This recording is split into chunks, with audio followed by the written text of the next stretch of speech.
dirty office, computer screen, car, whatever, all of that is a manifestation of the value that you see in yourself.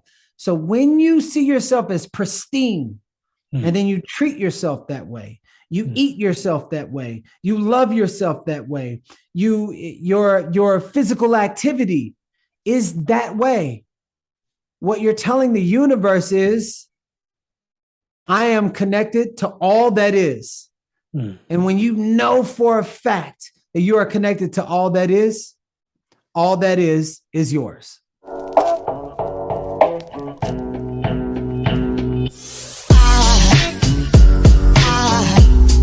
Aside from my soul,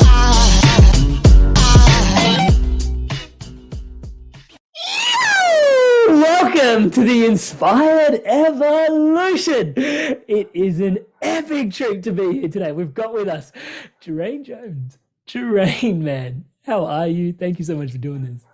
I am so good, man. I'm grateful for people like you that are brave enough to open up the space in the world for stories like mine, and so many others to have wings. So thank you for the work that you're doing. Oh, bro, you make it sound like this takes a damn amount of courage, man. It is an absolute pleasure, bro.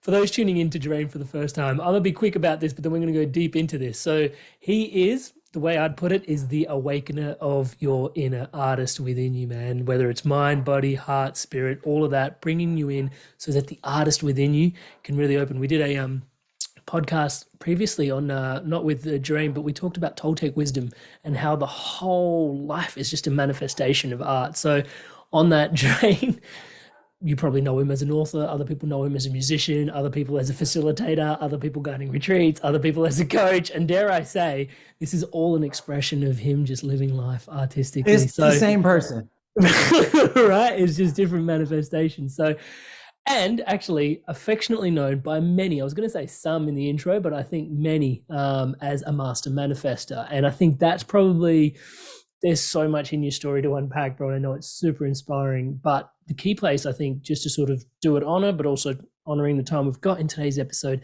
man, how does one manifest their way out of prison? So to give people a backstory, yeah, just a little about Garrain Stefan Jones, and from 2002 to 2005, when I didn't, energy can't be created nor destroyed; it can only be transferred.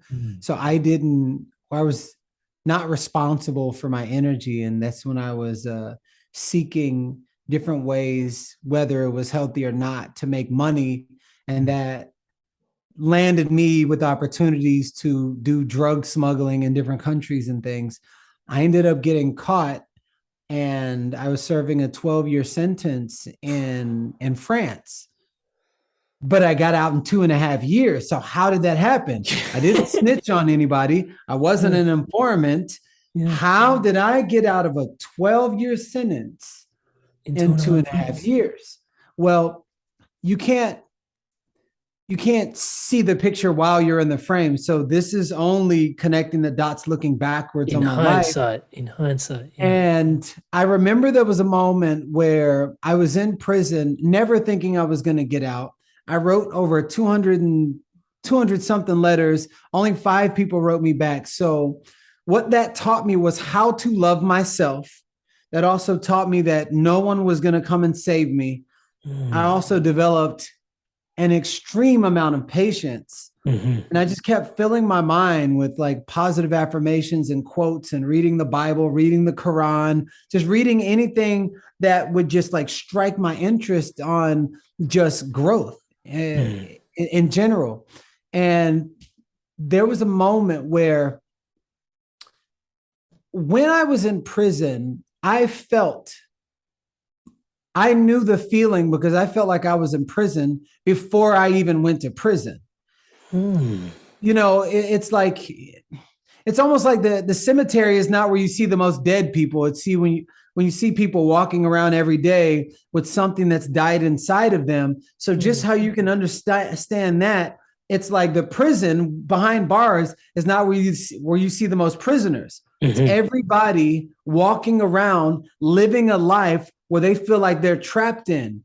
That's another form of prison. Being in a relationship you don't want to be in and you stay in it. That's a form of prison. Staying at a job for 15, 20 years, that's a big one. Getting paid less than your value. That's another form of prison. So all of this, while I was in prison, hit me at one time while watching a movie called Shawshank Redemption. That's a movie that's based out of prison with Tim Robbins. And he goes, they can take everything they want away from me, but they can't take away my mind. And it was in that moment I said, well, then I know why I'm in prison. Because when I was free, every day I used to say, I'm so far away from where I'm supposed to be. I feel like I'm in prison inside of my own body. And I literally manifested being in prison so far away from where I was supposed to be in France. So when I had this epiphany, huge narrative. I said, hold on. So if I can put myself in here because of my thoughts, well, in that case, I'm a free man. And it was in that moment I said, I'm a free man. What would a free person do? Everything that he used to love to do when he was a kid, everything that brings him joy, everything that makes him happy, and all the stuff that made me happy had nothing to do with where my circumstances were and where I was. Physically. I loved singing. I love motivating people. I love drawing. I love dancing. And I stopped all of those things. So in losing my freedom, I discovered my freedom. And that is the freedom to remember home, remember what's in my heart, remember what makes my nervous system feel safe, that is actually healthy. And that is the things that was connected to my heart when I was a little kid, where I felt the most freedom. So while I was in prison, I started drawing portraits of other inmates. I started singing when an inmate said, man, every time you sing, it makes me feel free. So I just kept singing. I was already happy. And I was drawing, I was dancing, I was motivating. And a little voice inside said, hey, Gerrain, you love to run. Go and run. I said, nah, nobody else is running whenever we go outside for 2 hours. So one day I started running. Nobody else running. In 30 days, 62 inmates were running with me. And during that time, there was less fights, less drug deals, less stabbings. And I didn't know that because I was honoring what was in my heart, I was building up my personal magnetism inside. We're the most powerful magnets in the world, and most people attract the things that they actually don't want. So when it comes to manifestation, when I called myself and I claimed sovereignty, and really I gave myself freedom, and I started embodying the characteristics of that of a free person, out of nowhere, they called me in the office and they said, Gerrain, we retested the drugs, which they had no reason to retest the drugs. This part of the story gets me every time. Yeah. Why would they retest? Yeah. So they already tested the drugs 3 times and they had no reason. And they said, we retested the drugs. 90, I don't remember the exact number, but it was crazy. 90% was fake. And for the amount that was real, you've already done the time. You're free to go home. And that is how I manifested my way out. I filled up my heart tank so much that it spilled out all over other people. And then they started having permission to live expressive and be in their joy and be in their freedom. And when it was too big for the space, like a baby inside of the womb, what once grew on the inside was birth on the outside. And that was me as a free person. I literally manifested my way because of who I knew myself to be and the value that I was seeing and feeling in myself. Thank you so much for sharing that, bro. You're so welcome. the- there is this common narrative that we run in mainstream society that if I get X, Y, and Z, I will be insert happy emotion. I'll If be I get the happy. house, I'll be I'll be joyous. happy. If I get the car, I'll be joyous. If I get, if I get that job, I'll be enough. If I get, there's that equation.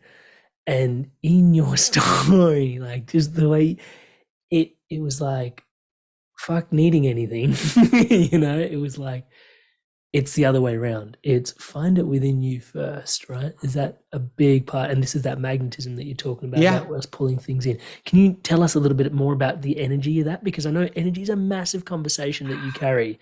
It's almost like when I'm Yeah. speaking to you, it's less 3D, it's way more 5D and like energy and emotion. So yeah, magnetism from that perspective, because I can see from your story that actually the change needs to come from the inside first. Yes. The thing I love about your story is like, honestly, bro, like it's the last place I imagine someone to change from the inside first. Surely that's probably what the system was initially designed for, people to go into prison. But we also hear the story like, one of my favorite movies is Blow. You go in with a bachelor's of marijuana, come out with a PhD on cocaine. It's like this whole, like, it is an interesting environment. And so, but you actually transformed yourself from the inside out first, and that created this, like your sentence went from 12 years to 2.5.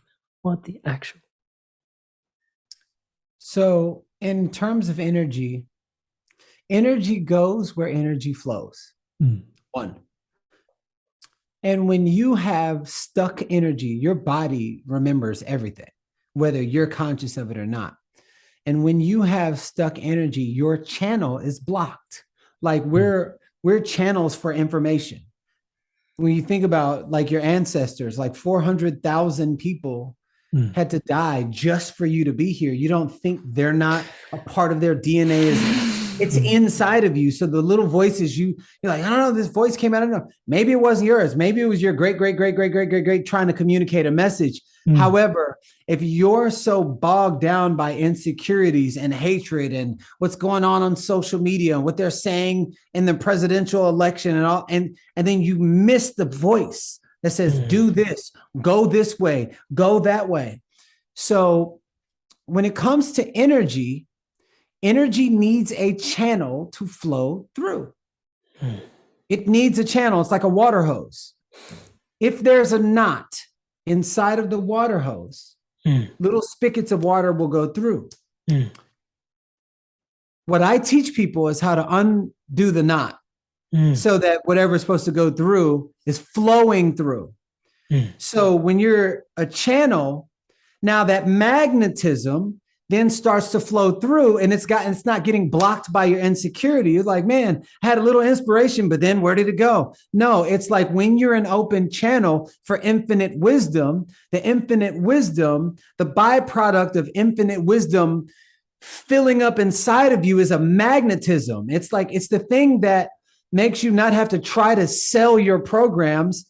It's the thing that people will come to you with like, do you have any programs? It's also the thing that you move to any city and all of a sudden people just want to be around you without you trying to find sneaky little ways to get and improve yourself to fit in with other people. And everybody has the opportunity to tap into that, but most are not aware. So it's the energy that is flowing through your channel, which is through your human body, your spiritual channel, your divine channel, and allowing it the freedom to flow through. Now, when it flows through for long enough, your subconscious mind starts to trust. When your subconscious mind starts to trust, then everything becomes open and available for what you're calling into your life. Because what you want wants you. So if you don't have it, there's something inside of you that doesn't want it, and your channel is blocked. And so with the channel piece, I find this fascinating, this conversation. I'm so glad we're in this conversation at this juncture.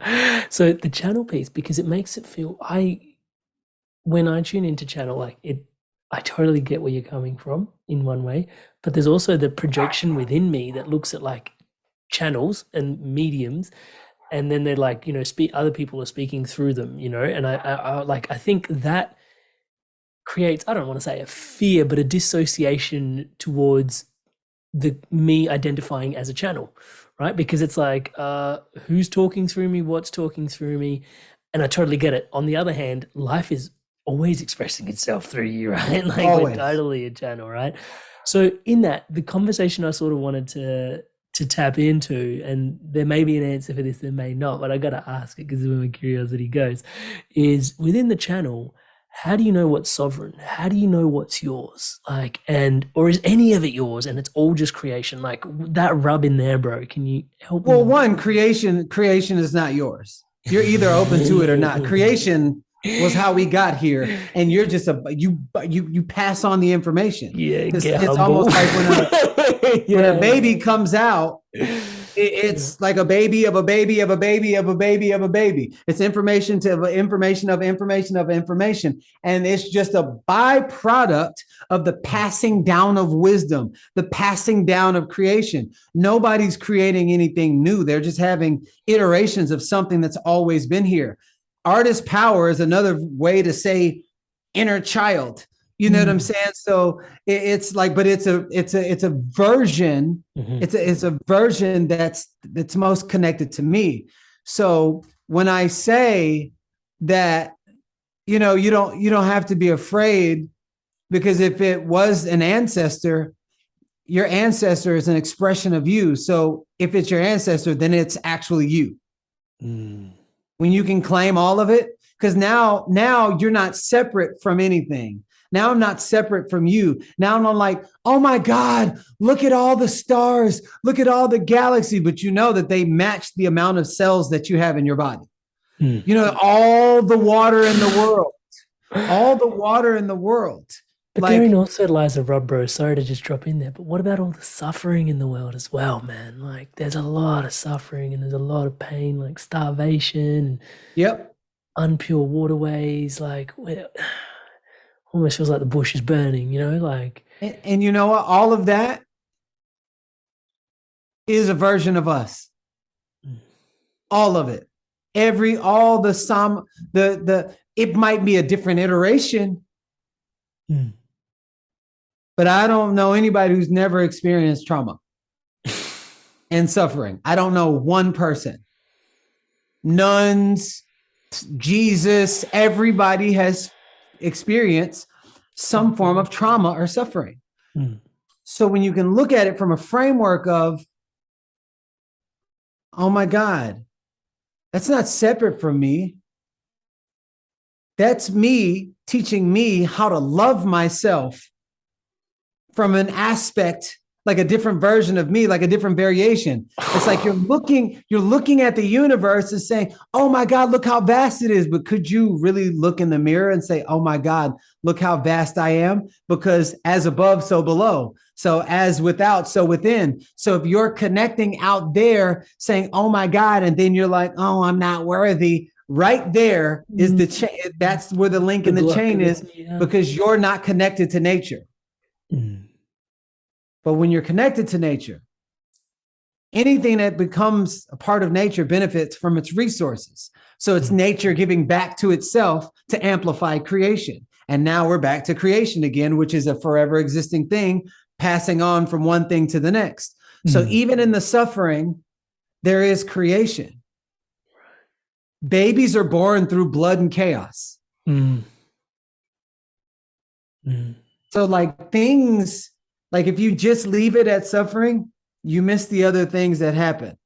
That emerge on the other side. So many other immersions that happen after that. If you stay in the suffering, you'll be dead while alive. You're the walking morgue. Man, and the call to courage, man, in there is huge. And I think from there to sort of, I do want to unpack how we tap into some of the more courageous parts inside of us. But at this particular juncture, I think the low-hanging fruit conversation for the audience to put and myself to tune into would be around how do we keep our channel clear? Like, how do we or how do we even connect to the channel? How do we even Yeah.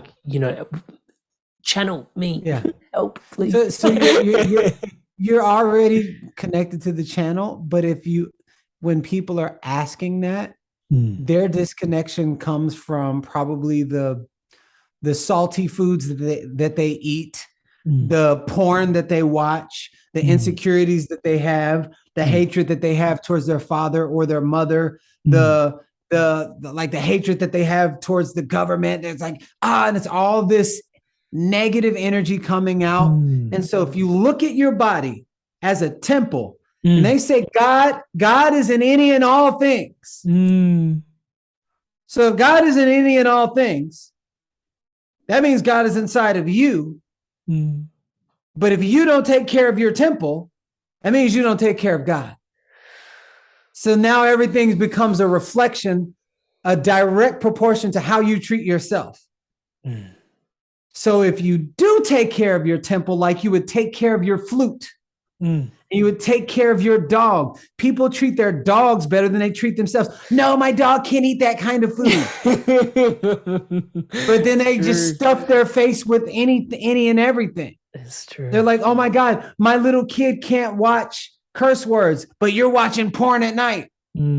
So anything that goes against the nervous system growing, feeling safe, and then also thriving is blocking your channel. Right. If you haven't stretched in 20 years and you're like super stiff, your channel is so clogged up.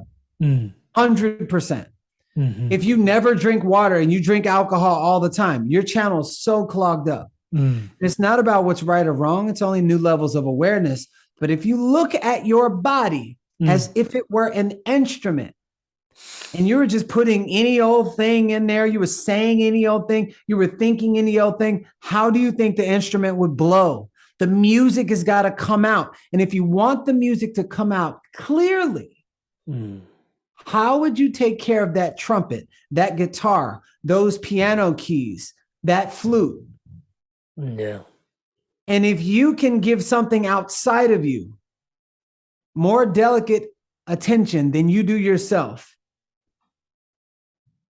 that is probably most likely the demise of your sexual intimacy going down, your money not coming in, the opportunities not coming in, faulty relationships, and so many failed opportunities because you're not even ready to go to the level that you're meant to go to because you keep failing the same tests. The test to be able to see yourself, honor yourself, love yourself fully, all of it, even the shadow parts. So in simple form, if you're not eating healthy, your channel is clogged. Even the language that you allow to come out of your mouth, you're always swearing, you're always negative, you're always gossiping, your channel is clogged. If you have a dirty house, that the outside is the physical manifestation of what's going on inside the brain that's connected to the heart. Dirty office, computer screen, car, whatever, all of that is a manifestation of the value that you see in yourself. So when you see yourself as pristine, and then you treat yourself that way, you eat yourself that way, you love yourself that way, your physical activity is that way. What you're telling the universe is, I am connected to all that is.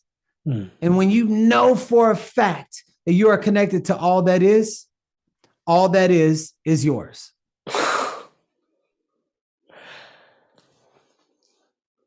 One of the big pieces in the subtext of what I'm hearing in that response also, brother, is that our inherent nature is joyous. Their natural state. Yeah. What, at the risk of, just honoring like the multidimensionality of the human experience, obviously our inherent nature is joy, but let's say like, something unfortunate happens, family members, something like that. How do we process that grief and stuff? Do you have methodologies to process? Absolutely. And I call this root work. Root work. So a couple years ago, my face was the size of Thanos's from Avengers, and No way! my jaw was so swollen. And What I went to happened? go see a specialist, and the Yeah. dentist said, "Well, you've got to get a root canal." And I'm like, "How's that even possible? I had a root canal 15 years ago." They said, "Whoever originally did your root canal didn't get it all the way to the root. Oh, So you have 15 years worth of infection that is now starting to show up on the surface." And I was like, painful. Oh man. so they had to sew half, like open up half of my jaw, 10 times the pain. Like it was so crazy, but it gave me 10 times the epiphany. I'm like, oh, if you pluck a weed from the top, it will grow right back. But if you pluck it from the root, you can plant something else. So anytime I'm working with somebody, they're like, oh, I keep attracting the same kind of guys. I'm like, well, what kind of guys are you attracting? Oh, ones that don't see me. They complain about me and they belittle me. And what's your earliest memory of a man not seeing you, belittling you, and making you feel not worthy? Oh my God. My dad, that's how he used to treat me. And I said, have you ever forgiven him? No, I would never forgive him. Well, guess what?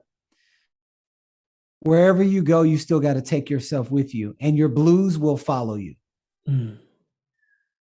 So until you forgive your dad, you're living with hatred inside of your heart. Love is love. So if you have hatred inside of your heart and you're wondering why abundance is not here, or your sexual drive went down, or this money is not, because you're not even in the field of abundance. You cannot tap into the field of abundance with hate in your heart. Yeah, but you don't understand. No, I don't think you understand. What he did is what he did, but what you did about it, you're actually creating that in your life. And your dad and your mom came together and you were born, which means you are an expression of them. So to hate them means by default, you hate yourself. And she's like, oh. I'm like, yeah. So to love them, no matter what, by default, you start training yourself to love yourself. And then we go in and we start doing the work, and we get them to curse out their dad and say the stuff they always wanted to say, not as the adult, but as the little kid, and tap into the energy of the little kid and say what the little kid always wanted to say, not these big words that you've been doing because you did a 10-day Vipassana. Yeah, look, 5-year-old doesn't know what that is. Little kid language, little kid energy. And through the eyes of the little kid, what have you always wanted to say to your dad that you never said? Yeah. And then I take them through a process. They're screaming, they're cursing. And then I'll have them write a letter from their big self to their little self, apologizing them for leaving themselves. And then switch to your non-dominant hand and write a letter from your little self to your big self, and let everything that you've always wanted to say come out. And then the third letter, write a letter to your dad and say everything that you've always wanted to say. You do not have to give it to him. You can burn it up. You can tear it up. But the thing about it is your body has a memory bank. So it'll store memory. And if your nervous system is blocked somewhere in the childhood, well, that's going to just keep following you for the rest of your life. Yeah. Those are the kinks. Nice. So I get them to open up and open up and open up and I'll process. And the more and more you do that, guess what also opens up? Your channel. And when you open up those deep areas, it obliterates all those other things. The guy that you're having issues with, when you go into the main line, nobody runs to the Batman, the symbol. People run to the light. They run to the source of it. So you tap into the source of it, it obliterates all the other stuff. Yeah. Gerrain, so that's how. The art. Thank you, Ray. The artist's power, the awakening the inner artist within. I just following your work, and just a simple question of like, if you were a kid again, what were the things that brought you joy? Just just how painfully simple this question. Yeah, go on. Sorry. Correction. I am a kid in an adult body. Unpack this for us, bro, because I think this is like, it's a secret that's staring us straight in the face, and yet none of us see it. Well, you think about this. Just look at kids. They don't run out of energy. They're always creative. They're always brave. That's right. They have an insurmountable amount of passion. You don't think that person's not still inside of you? Oh, yeah. Well, that's what I call the artist, the creator, that little kid. So when you tap into the little kid, you activate a certain power. That's why I call it artist power. Because once you unlock that power, now you are by default walking in co-creation with all that is. With creation, creator creates. And then when you tap into the artist power, everything, the universe becomes plastic according to the thoughts that you give the most power to. Well, if you're in the mind of the little kid who believes in themselves insurmountably, who has unlimited amount of energy, who has unlimited amount of creativity, you think that anybody can stop you from doing something that you say no, because now you're not operating off of human. The human context. You're operating in the spiritual realm, which will run dimensions around anything in this meat suit. It's not for you to understand, but it is for you to trust and surrender that if you fall into that power, the artist power, the rest will be taken care of. When I was diving deeper into your work in preparation for this podcast, one of the quotes that sort of emerged from, I guess, my end was this awareness that actually perhaps the only responsibility of the adult me is to defend the inner child. Man. And the rest is just meant to be the inner child. And then and I love that saying, and it's how I even hire in my business and how I hire people to work with me. I don't want to say for me, but work with me. Their number one job is to keep me in my genius. So whatever you got to do, keep me inside of little Garrain. And when little Gerrain is running the show, everything becomes possible. That's how I could start a business 5 months ago and be able to do in impact and influence monetarily what most companies don't do in 5 years, in 5 months. Because it wasn't me. There was a power that was around this. Retreat after retreat, sell out. The mastermind, sell out. Now people are trying to buy a company that I started 5 months ago. Somebody already offered me $5 million and I turned it down because I know I'm operating from a company that will eventually be $150 million a month, that will eventually turn into a brand and a lifestyle. And so that's where my head is at, but it occurred in this lifetime 5 months ago. It's little Gerrain who has the gall to believe that, not big Gerrain. He's just, okay, he's listening. He's the one that's being structured, being responsible. But little Gerrain is playing and having fun. Like, what about this? And what about this? People are like, well, it can't be done. And then it gets done. And they're like, well, I'm going to stop doubting Gerrain. Because clearly, every time he says something is going to happen, it keeps happening. And it happens 10 times faster than he says it's going to happen. Yo, bro, I know your second baby's on its way. Is that right? No. She's 10 months old. She's here. Congratulations, bro. Her name is Baby Soul. And I'm going to show you a video. Hold on. Yeah. This is something you've got to see, because I'm gonna show you this video. Pull it up. My son just turned 1, and yeah, man, it's such a trip being a parent. Like, yeah, Oh.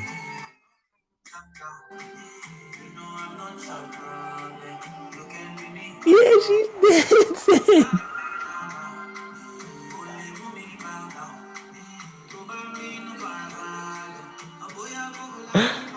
Oh, she's so precious, bro. She's so in it. Bro, 10 months. Yeah, the 10 artist. months, and then you can clearly see that's information, bro. That ain't no 10-month-old baby. Yeah.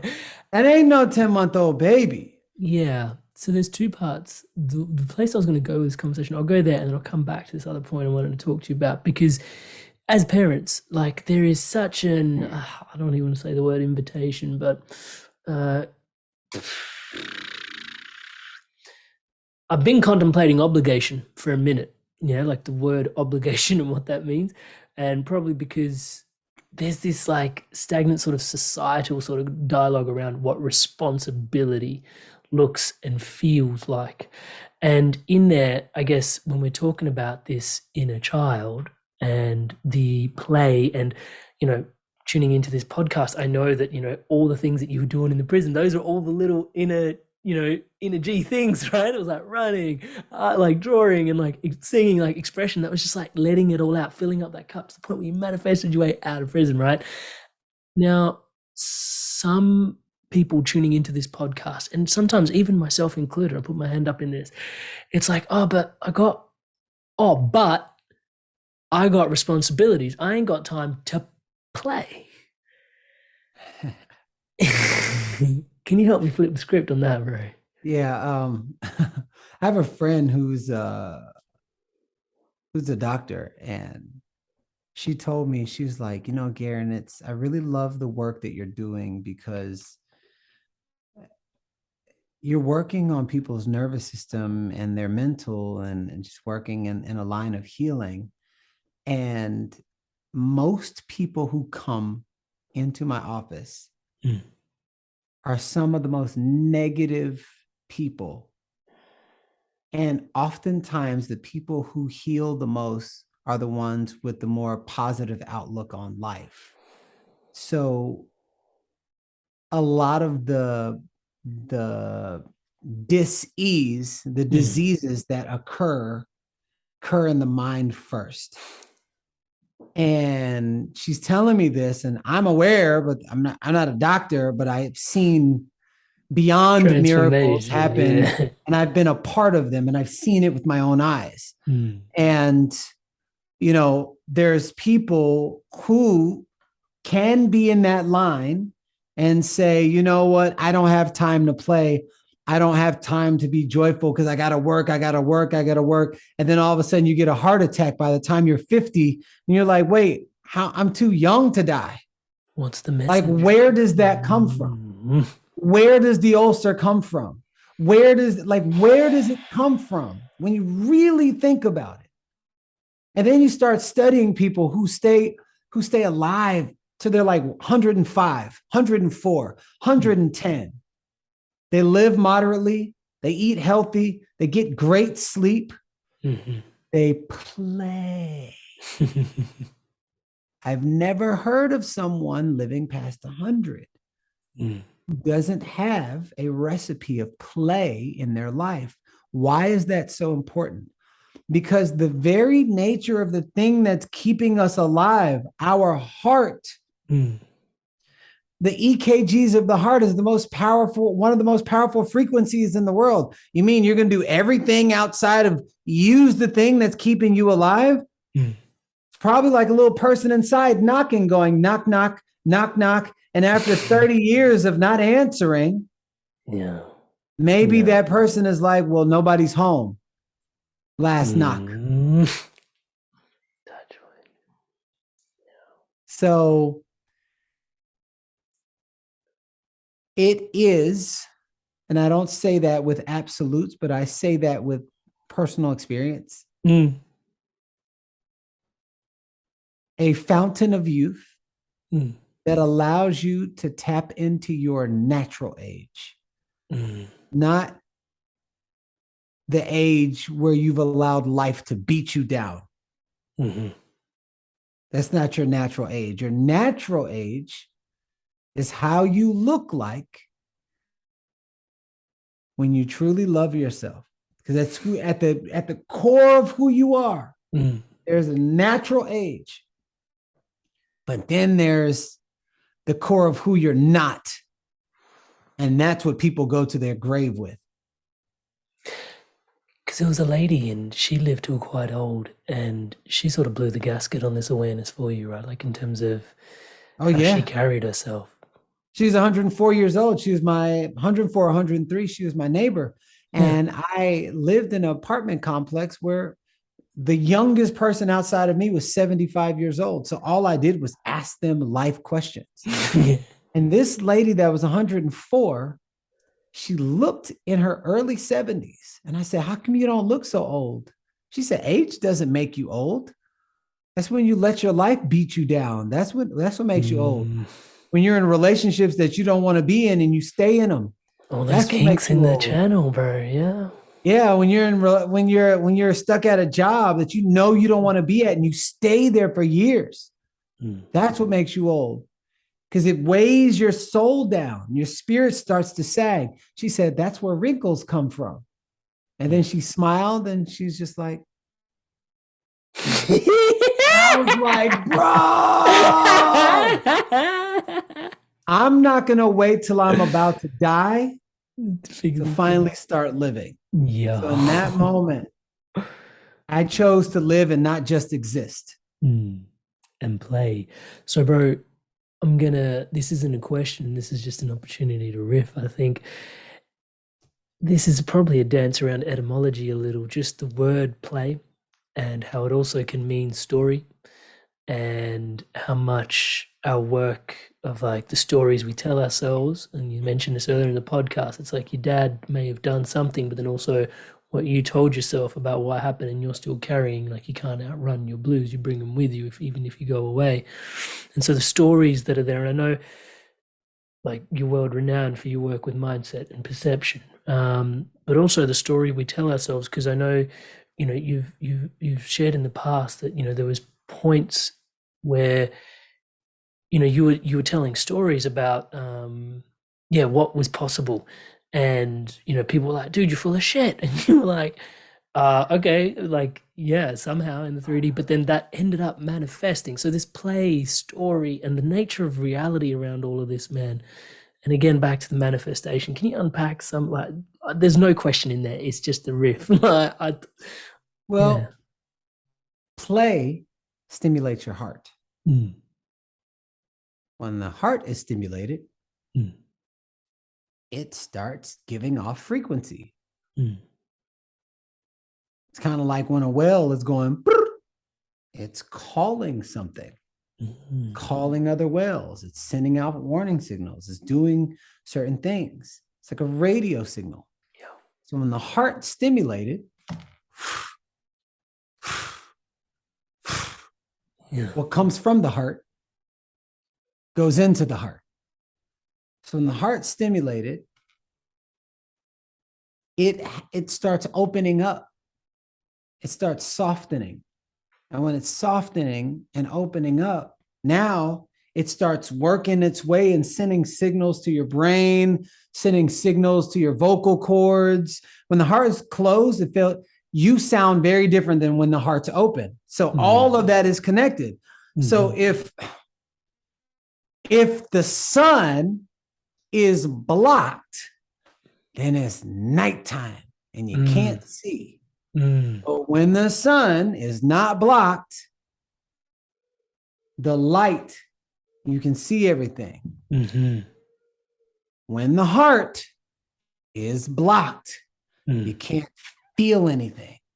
But when the heart is not blocked and is open, you can receive, you can give, you can feel, you can manifest, you can love. And a mix of all of that starts to, it's almost like a magician going like this. Like right now, if you could see sound waves and you can see frequency waves, you'd literally see waves leaving my fingertips. Well, when your body fills up with all of those ingredients, it unleashes your magnetism. It causes overflow. And the outside is the physical manifestation of what's going on inside the brain that's connected to the heart. Isn't it a bit of a trip that we spend so much time trying to fit in when really it's our unique artist expression that is actually what we are most accepted for, bro? For sure. It's and I find myself doing that when I'm in new groups and I'm like, how can I? And I'm like, wait, I have to stop. I have to check myself. It doesn't matter how much work you do. There's still your moments environment where is your environment. It's speaking to you. Yeah. So it's like, but it's about, can you catch yourself? How many times can you catch yourself being on automatic, going back to your old habits? And if you can catch yourself enough times, then you'll start to notice the tipping of the scale and how your life starts to shift according to who you're being for yourself inside of your own body. Yeah. I think one of the big questions that is left for me to ask, and then there was a segue for it earlier, and pardon me, camera's just dropped out. But yeah, one of the big questions that was in there for me, I wanted to, especially with the artist way and the way you're expressing the artist's power. Yeah, the artist's power, bro. Like,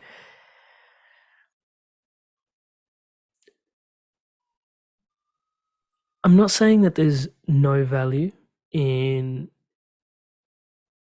men, women, whatever you identify as, building competencies through skill. Yeah. But I some part of me is very rarely open to challenge just the concept of what certification and diplomas and qualifications really mean. And I know that in this conversation, we can talk about how much it really is just a permission slip for you to just go and do that thing that was already in your heart, right? But, you know, feeling into, and this is by no means to discredit the work that you're doing, but just how unnecessary that is, and to feel into the potency of the magnetism, the things that you're sharing, the things that you've manifested in your life, the business and the relationships, touch wood, you know, and just to feel into that and just go, you know, deep within you, the richness of all of that is greater than any fucking university-handed certification or some bullshit like that, Robert. Now, here is, because you can attract it, but not everybody can keep it. Sustainability is where skill comes in, because it takes a certain person to attract it, and it takes a completely different person to keep it. That's why somebody can make a lot of money, then they lose it. You win the $50 million lottery, a year later, you're bankrupt. Why? Okay. Because you could not maintain that. So to maintain and sustain that over a long period of time takes a whole different set of skills. And that's where school could come in. Some people intentionally go to school, then some people go because mom made them or dad made them. When you do that, then it often always doesn't pay off. I feel like it's when you're like, I'm in your channel, right? Like, you know what I'm saying? Yeah. But if you're like, yo, I'm going to develop my skill, following my inspirations.